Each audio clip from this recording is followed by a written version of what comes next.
Syrian security sources say more than 230 members of the security forces have been killed in days of fighting with groups loyal to ousted President Bashar Assad. Authorities have discovered some of the bodies in graves in the Qardaha Valley in Latakia. At least 5 people have been found in one location, including 4 security officials and 1 civilian. Security personnel have been heavily deployed on the streets of some of the coastal cities. The government has sent reinforcements to conduct security sweeps after a curfew was imposed. And funerals have been held in Idlib province for some of the security members killed in the fighting. Syria's defense ministry says it's regained control of areas in the northwest. Hundreds are believed to have been killed in the fighting, including civilians. This is the most serious challenge to the transitional government's authority since it took power in December. Let's now speak to Labib Nahhas, who's a Syrian political analyst and the director of the Syrian Association for Citizens' Dignity. Thank you so much for being with us again, Labib. So an extremely fragile situation, as we've heard there. Even if the government says it's in control of the big cities, there is still fighting going on in some areas. It is the biggest challenge, no doubt, for this new government in Syria. How big of a threat is it facing from these remnants of the Assad regime? Absolutely. This is a major setback, not only for the new authorities in Damascus, but also for the entire Syrian society. We have to put this in context. National security forces have been deployed in this area for 3 months, and we haven't heard about any incident. What happened right now is a highly sophisticated, coordinated attacks instigated and supported by Iran and Hezbollah, according to data and intel that is available. It is difficult to conceive that this kind of attacks would have happened unless there's a way bigger agenda than simply cause some mayhem in that area.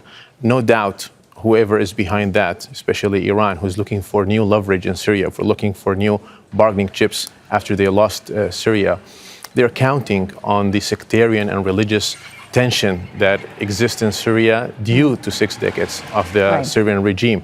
But this is where the new authorities have a chance to show a different kind of tone and way of handling. Because the sectarian tensions have been building for some time now. What has the new government done to try and quell them? What has it done to try and reconcile Syrians after the Assad regime? Well, this is probably one of the shortcomings of the authorities so far, probably due to the short amount of time and the massive kind of chaos that they inherited.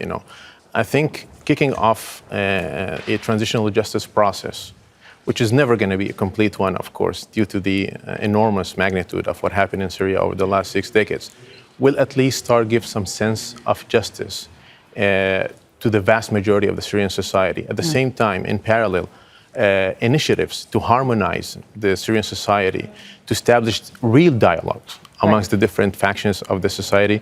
This also has to kick off very soon. I think one of the... Beyond the dialogue, though, are there any attempts to include all of Syria's communities within the transition process? Ahmed al-Shara announced that there will be a new government formed. Will all of Syria's communities be represented in this? Well, this is an opportunity. I think the new authorities has to stop worrying about the image that they give to the international community and focus on building a strong national unified front. And part of that, and probably the cornerstone of that, would be a new transitional government that is truly inclusive, not a lip service, not the type of thing that we saw in the National Dialogue Conference. They need to kind of raise their game. And part of that as well, in what you just said, in terms of creating confidence and trust and harmony in society again, is to establish an independent fact-finding commission and show that there is accountability, there is transparency, that yes, there has been provocation, yes, there's an international and probably a regional plot to cause the mayhem that we've seen so far.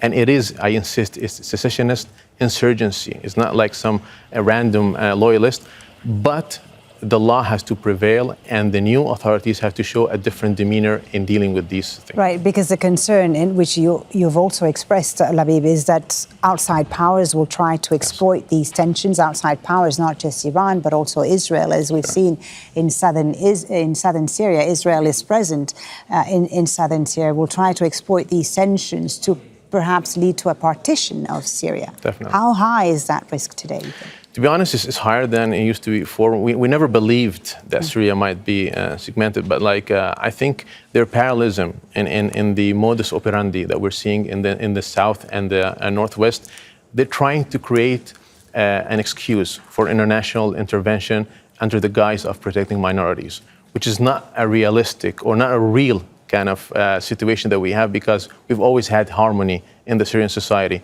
So we have to be cautious about how we analyze, how we describe, and how we convey what's going on in Syria. And it's the responsibility not only of the authorities, but the entire Syrian society to really focus on the positives, on the common ground. I mean, probably one silver lining that I could mention out of all this mayhem that happened the last 48 hours is the stories and the accounts that came out of Banyas, of Sunnis trying to give refuge to Alawites, risking their lives, and the same thing of Alawites risking their lives to help the national security forces to kind of neutralize ex-regime loyalists, It's very little thing to base on, but it's a start, Thank you so much for talking to us, Thanks for having me.